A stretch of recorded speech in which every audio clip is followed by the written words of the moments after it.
हिंदी भाषा शिक्षण में आज के इस वीडियो में हम बात करने वाले हैं, चर्चा करने वाले हैं व्यवहारिक व्याकरण शिक्षण के बारे में। तो व्याकरण तो आपने पढ़ा होगा कि व्याकरण क्या होता है। किसी भी भाषा की कुंजी होती है जिसके द्वारा आप भाषा को सही से बोलना, लिखना और प्रयोग करना जानते हैं, समझते हैं। लेकिन व्यवहारिक व्याकरण शिक्षण क्या होता है? तो इसका उत्तर आपको इस वीडियो में मिलने वाला है। तो वीडियो को आखिर तक देखिए और वीडियो कैसा लगा कमेंट करके जरूर बताइए।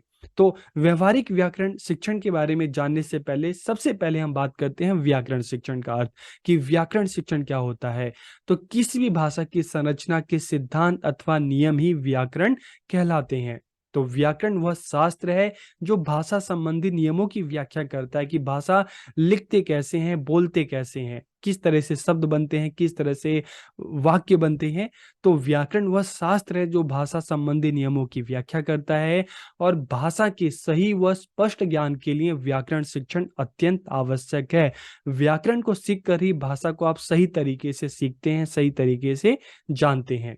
व्याकरण के द्वारा ही बच्चों को भाषा के शुद्ध रूप का ज्ञान होता है।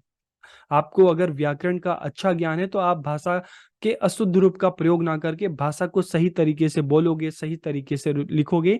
तो व्याकरण के द्वारा ही बच्चों को भाषा के शुद्ध रूप का ज्ञान होता है और वे अपनी भाषा में सुधार करते हुए भाषा को सही प्रकार से बोलना व लिखना सीखते हैं। तो इस प्रकार व्याकरण के द्वारा भाषा के रूप सुरक्षित रहता है और नष्ट होने से बच जाता है। तो अब हम बात करते हैं व्यवहारिक व्याकरण शिक्षण के बारे में। तो सबसे पहले हम व्याकरण शिक्षण पर बात करते हुए कि अलग-अलग वैज्ञानिक अलग-अलग जो भाषा विद्वान हैं, वो व्याकरण शिक्षण के बारे में अपनी क्या-क्या राय रखते हैं। फिर धीरे-धीरे हम व्यवहारिक व्याकरण शिक्षण पर बात करेंगे। तो भाषा की उत्पत्ति पहले हुई, लेकिन व्याकरण का निर्माण बाद में हुआ। तो सबसे पहले भाषा की उत्पत्ति हुई होगी और धीरे-धीरे जैसे-जैसे भाषा का विकास हुआ होगा, तो वैसे-वैसे भाषा को एक शुद्ध और सही रूप देने के लिए व्याकरण का निर्माण हुआ होगा। तो भाषा की उत्पत्ति पहले हुई और व्याकरण का निर्माण बाद में हुआ। तो भाषा के स्वरूप को सुरक्षित रखने के लिए ही व्याकरण की रचना हुई। तो व्याकरण भाषा के शुद्ध रूप की रक्षा करता है। और आरंभ में अगर हम बच्चों को देखें तो देखिए, आरंभ में बच्चा जब घर पे धीरे-धीरे बच्चा जब पैदा होता है, पहले सुनता है, फिर बोलना सीखता है, फिर पढ़ना सीखता है और लिखना सीखता है। तो आरंभ में बच्चे को व्याकरण का ज्ञान नहीं पता होता, तो वो क्या करता है, अनुकरण के द्वारा भाषा सीखता है। अनुकरण का मतलब वो अपने माता को देखता है, पिता को देखता है, घर में भाई को देखता है, रिश्तेदारों को देखता है, तो सबको देखता है बोलते हुए। तो उनसे धीरे-धीरे जो बच्चा है भाषा का प्रयोग करना सीखता है। तो आरंभ में बच्चा क्या करता है, दूसरों को का अनुकरण करता है, दूसरों को देखता है और दूसरों को देखकर ही भाषा का प्रयोग करना सीखता है। तो आरंभ में जो बच्चा है भाषा अनुकरण के द्वारा सीखता है। फिर भाषा का शुद्ध रूप सीखने के लिए बच्चों को व्याकरण की सहायता लेनी पड़ती है। आरंभ में बच्चा क्या है कि अनुकरण के द्वारा भाषा सीख रहा है और धीरे-धीरे जब विद्यालय में जाता है तो भाषा को बोलना, लिखना, पढ़ना, सही तरीके से सुनना सीखता है और धीरे-धीरे जब बड़ी कक्षाओं में बच्चा जाता है, कक्षा 4 में, 5 में, 6 में, तो फिर व्याकरण के नियम सीखता है। तो इस तरह से आरंभ में बच्चा भाषा बोलना, पढ़ना, लिखना सीखता है और धीरे-धीरे जब बड़ी कक्षाओं में जाता है तो व्याकरण का ज्ञान उसको होता है, तो भाषा को सही तरीके से बोलना, लिखना, पढ़ना सीख लेता है। कुछ विद्वानों का मत है कि भाषा की शिक्षा का प्रारंभ व्याकरण की शिक्षा से किया जाना चाहिए। तो कुछ विद्वानों का मानना है कि जब बच्चा भाषा सीखता है ना, जब विद्यालय में जाके भाषा सीखना शुरू करता है, तो उसके साथ ही बच्चों को व्याकरण की शिक्षा दी जानी चाहिए। क्योंकि इन विद्वानों का मानना है कि व्याकरण के ज्ञान के बिना भाषा का प्रयोग करना असंभव है। भाषा में बोलने और लिखने की शुद्धता व्याकरण के ज्ञान के बिना आ ही नहीं सकती। हम भाषा को सही तरीके से बोलना लिखना तभी सीख सकते हैं जब हमें व्याकरण का ज्ञान हो। तो इसलिए इन विद्वानों का मानना है कि भाषा की शिक्षा का जो प्रारंभ है वो व्याकरण की शिक्षा से होना चाहिए। व्याकरण के ज्ञान के बिना किसी भाषा पर पूर्ण अधिकार नहीं हो सकता। तो कुछ और विद्वान हैं जिनका तर्क है कि जब बच्चा पैदा होता है तो उस समय व्याकरण का कहाँ ज्ञान होता है। बच्चा भाषा कैसे सीखता है? अनुकरण के द्वारा, अपने माता से, पिता से, भाई से, बहन से, जो घर में और रिश्तेदार हैं उनसे सीखता है। वो जो बच्चों को बोलने के लिए कहते हैं, बच्चा उसी को क्या करता है, बार बार दोहराता है, तो अनुकरण के द्वारा सीखता है। भाषा को सीखने के लिए व्याकरण के नियमों की कोई आवश्यकता नहीं होती, क्योंकि आरंभ में तो बच्चा अनुकरण के द्वारा सीखता है। उस समय तो बच्चों को व्याकरण का पता ही नहीं होता।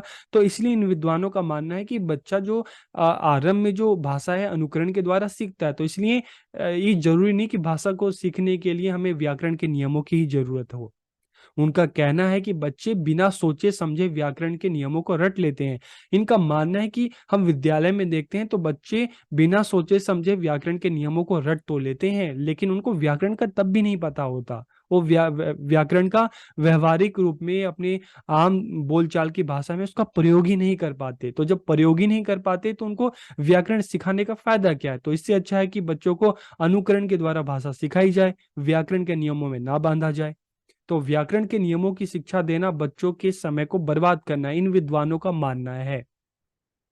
तो हमने देखा कि विद्वानों का एक पक्ष है जो मानता है कि बच्चों की जो भाषा का आरंभ व्याकरण शिक्षा से करना चाहिए। तो दूसरा जो पक्ष है वो मान रहा है कि नहीं नहीं, व्याकरण शिक्षण से नहीं, बच्चा जो भाषा बोलना सीखता है अनुकरण के द्वारा सीखता है। अगर उसको शुरू से ही व्याकरण सिखाया जाएगा तो वो नियमों में बन जाएगा और भाषा को सही तरीके से नहीं सीख पाएगा।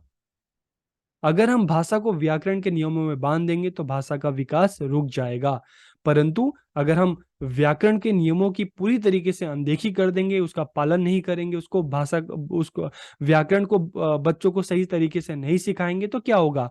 भाषा का कोई सर्वमान्य रूप रहेगा ही नहीं। ना भाषा पे कोई नियंत्रण रहेगा, भाषा बिखर जाएगी। एक व्याकरण ही तो है जो भाषा को एक सर्वमान्य रूप देता है, भाषा को व्यवस्थित करता है। लेकिन अगर हम बिना व्याकरण के बच्चों को पढ़ाएंगे तो क्या होगा? हम व्याकरण के नियमों की अनदेखी करेंगे तो इससे क्या होगा? भाषा अव्यवस्थित हो जाएगी। तो इससे भाषा का स्वरूप नष्ट हो जाएगा, उसको समझना मुश्किल हो जाएगा। तो अतः इस समस्या का समाधान क्या है? फिर किस तरह से हम सिखाएं बच्चों को? अगर व्याकरण के बिना हम बच्चों को सिखाएंगे तो बच्चों को हम व्याकरण का भाषा का शुद्ध रूप का ज्ञान नहीं दे सकते। और अगर हम सिर्फ व्याकरण के द्वारा बच्चों को सिखाएंगे तो क्या होगा कि बच्चा जो है व्याकरण के नियमों में बन जाएगा और भाषा को सीखने में रुचि नहीं लेगा। तो फिर करें तो करें क्या? तो इसका एक उपाय है कि इस समस्या का समाधान व्यवहारिक व्याकरण शिक्षण के द्वारा किया जा सकता है। तो बच्चों को व्याकरण सिखाया जाए, लेकिन किस तरह का? व्यवहारिक व्याकरण शिक्षण। तो व्यवहारिक व्याकरण शिक्षण क्या होता है? व्याकरण के नियमों की विधिवत शिक्षा दिए बिना भाषा के शुद्ध रूप का ज्ञान कराना ही व्यवहारिक व्याकरण शिक्षण होता है। तो मतलब क्या है कि व्याकरण के नियमों का विधिवत मतलब संपूर्ण ज्ञान दिए बिना भाषा के शुद्ध रूप का ज्ञान कराना, मतलब सही तरीके से बोलना सिखाना, सही तरीके से लिखना सिखाना, सही तरीके से प्रयोग करना सिखाना ही व्यवहारिक व्याकरण शिक्षण कहलाता है। तो जब तक बच्चों का भाषा पर अधिक अधिकार नहीं होता, उनका मानसिक एवं बौद्धिक विकास पूरी तरीके से नहीं होता, तब तक बच्चों को बिना नियम बताए ही व्यवहारिक रूप से व्याकरण शिक्षण देनी चाहिए। तो मतलब क्या है कि जब बच्चा प्राथमिक कक्षा में होता है तो धीरे धीरे वो बच्चा भाषा सीख रहा होता है, उसका मानसिक और बौद्धिक विकास उतना नहीं होता, भाषाई विकास इतना नहीं होता। तो जब हम प्राथमिक स्तर की बात करें तो बच्चों को सिर्फ भाषा को बोलना लिखना सिखाया जाए कि बच्चा भाषा में लिख सके, बोल सके, पढ़ सके, अपने विचारों को बता सके। और धीरे धीरे जब बच्चे का भाषा पर धीरे धीरे अधिकार होने लगे तो फिर उसको जो है व्याकरण के बारे में बताया जाए। और व्याकरण शिक्षण भी कैसा होना चाहिए? व्यवहारिक। व्यवहारिक का मतलब है कि व्याकरण को अलग से ना पढ़ाकर जब बच्चों को कविता पढ़ाई जाए, कहानी पढ़ाई जाए, अध्याय पढ़ाए जाए हिंदी के, तो उन अध्यायों में आए शब्दों के साथ साथ ही बच्चों को व्याकरण शिक्षण पढ़ाया जाए, मतलब व्यवहारिक रूप से बच्चों को पढ़ाया जाए।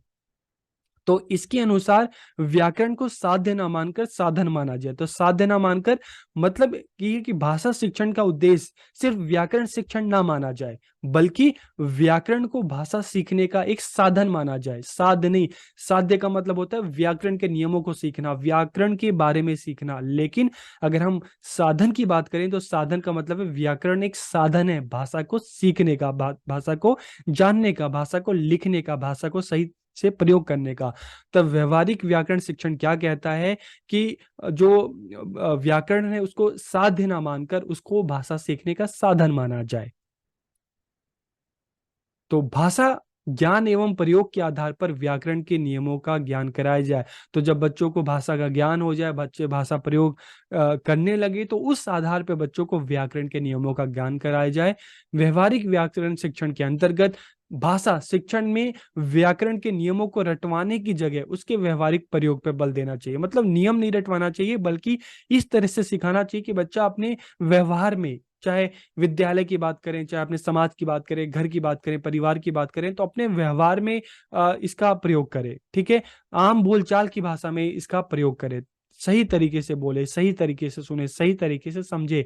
तो व्यवहारिक व्याकरण शिक्षण क्या है कि इसमें व्याकरण के बारे में तो बताना है, लेकिन रटाना नहीं है। व्याकरण के लिए अलग से कक्षाओं में बच्चों को नहीं बताना, बल्कि जो कविताएं हैं, कहानियां, जब इस तरह की जो कक्षाएं हैं, पाठ्यवस्तु के बारे में जब हिंदी का शिक्षक बच्चों को बताता है, तो उसी के साथ व्याकरण के बारे में भी बता दे बच्चों को। तो साथ के साथ अध्याय का जब पढ़ाया जाता है, तो उसके साथ साथ व्याकरण के बारे में बताए, तो इसको व्याकरण को व्यवहारिक रूप में पढ़ाए, ताकि बच्चे इसको आसानी से पढ़ सकें, समझ सकें। तो व्यवहारिक व्याकरण शिक्षण द्वारा विद्यार्थियों को भाषा का शुद्ध और सुस्पष्ट ज्ञान कराया जा सकता है।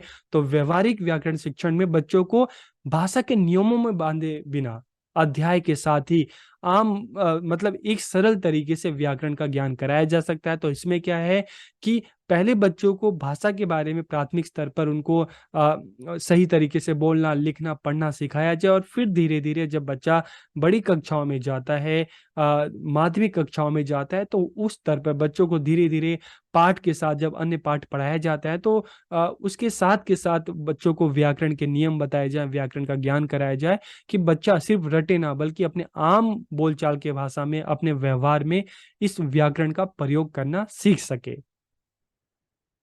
तो आज के इस वीडियो में हमने व्यवहारिक व्याकरण शिक्षण की बात की कि व्यवहारिक व्याकरण शिक्षण क्या है। तो आपको वीडियो कैसा लगा, कमेंट करके जरूर बताइए। आप सबका बहुत बहुत धन्यवाद।